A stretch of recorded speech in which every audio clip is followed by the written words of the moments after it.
ሰላም ጋይስ እንዴት ናችሁ?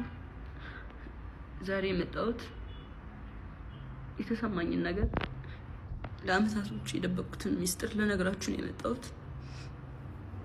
አይኑ ሪሌሽንሺፓችን ድብቅ ነበር፣ ኦፊሻል አላደረግነውም።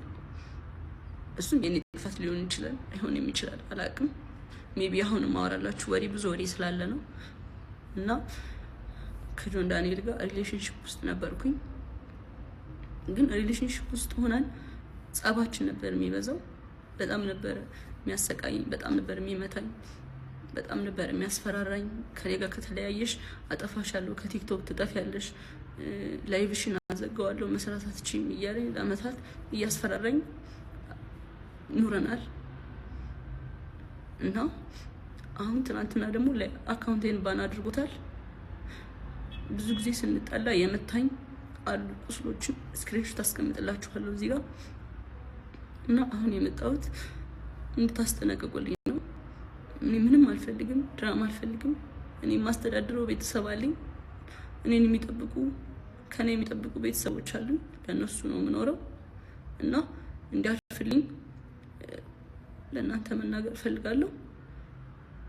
እና አመሰግናለሁ።